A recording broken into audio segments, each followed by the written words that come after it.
Va koksai ramus rytas. Šiandien tikriausiai nusimato lietus, tai galvoju prasieisiu, kol yra laiko. Tai va, šiandien tokią norėčiau temą pagvildenti, papasakoti. Ne per seniausiai skaičiau keletą straipsnių apie Winstono Churchillio planuotą operaciją iškart po Antrojo pasaulinio karo Unthinkable. Operacijos tikslas būtų buvęs išvyti sovietus lauk iš rytų Europos, iš Lenkijos, iš Baltijos valstybėlių, iš Čekijos. Ir, žinot, tai pamastai, kaip viskas būtų pasisukę pas mus, jeigu visi šitie planai būtų gyvendinti Winstono Churchillio. Aš manau, kad būtų buvę tas pats, kas pavyzdžiui buvo su tokia salelė, kuri priklauso Danijai. Bornholm vadinasi. Sovietai irgi buvo ją užėmę, bet labai greitai įsinežino lauk iš ten. Aš nežinau, kodėl ten susitarimų tarp Danijos vyriausybės ir Sovietų sąjungos, negaliu pasakyti. Ir šitą savo gražiai, laimingai gyvena toliau po Antrojo pasaulinio karo. Be komunizmo, be sovietizmo, be vatnikizmo. Ir aš manau, būtų buvę lygiai tas pats, kas su Bornu. Aišku, tik tais tas, kad visas šitas valstybėlės, kaip Lietuva, kaip Pabaltijo ir Lenkijos buvo sugriautas, sunaikintas. Viskas būtų buvo atstatyta kitaip. Be visokių chruščiovkių, be visokių bendrabučių. Ir žmonių mentalitetas būtų buvęs kitoks. O dabar mes matom, kas buvo padaryta tiesiog su ta sovietinė tvarka.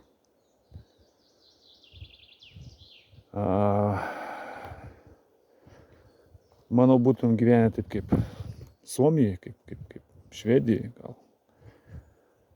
Viskas būtų buvę kitaip. Viskas tas ir turėjo įvykti, kas įvyko 90 metais, bet užsivėlino vykti, sakykime, 50 metų. Ne 50, kaip čia gaunas, 45 metais, jo, beveik 50.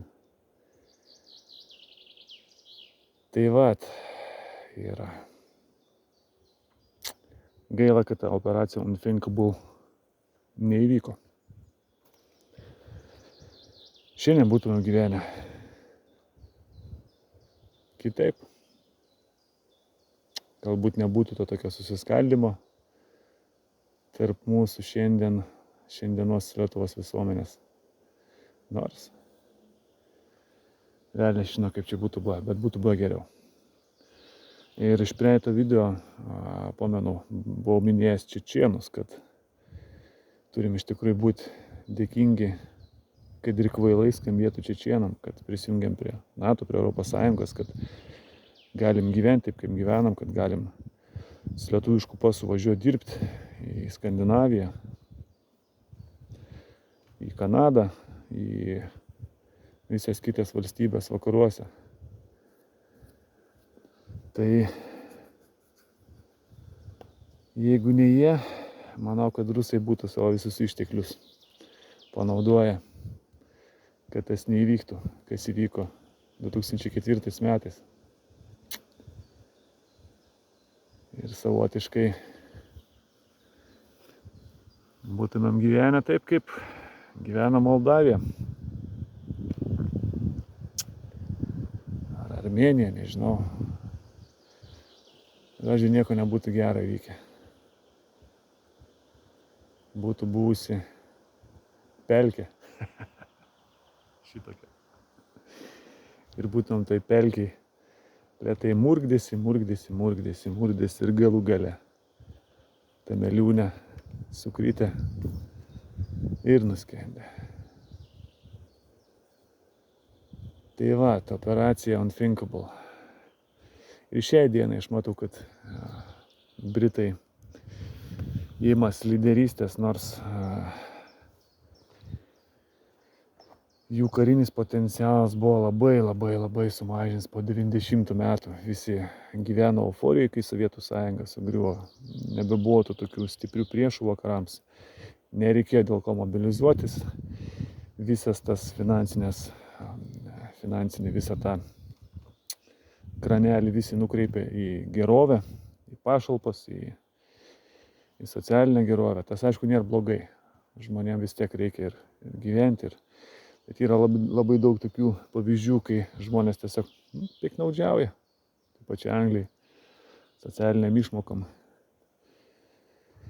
Ir dabar Britai vėl nori grįžti į tą tokį, sakykime, galingos valstybės, nors jinai visą laiką ir buvo galinga.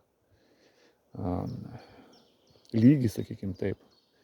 Jiems bus sunku, nes nieks nenorės atsisakyti tokių finansinių paskatų iš valstybės, visokių socialinių pašalpų, o kaip žinom, jie irgi turi pasitempti dėl NATO standartų.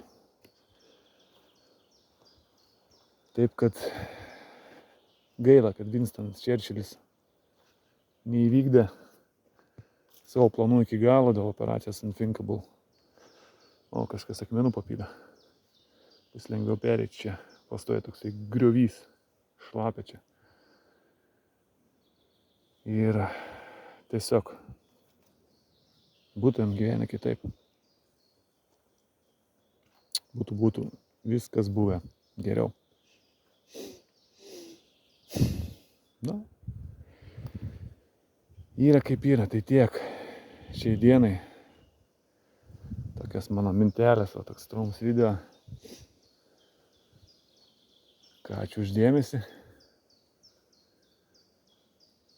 Ir kaip visą laiką minėjau ir minėsiu, mūsų vieta tik tais vakaruose. Tik tais vakaruose. Rytuose ten nieko nėra.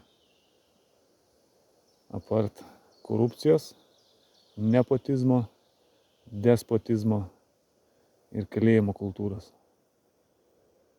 Mums to čia nereikia. Tai ką, sėkmės visiems.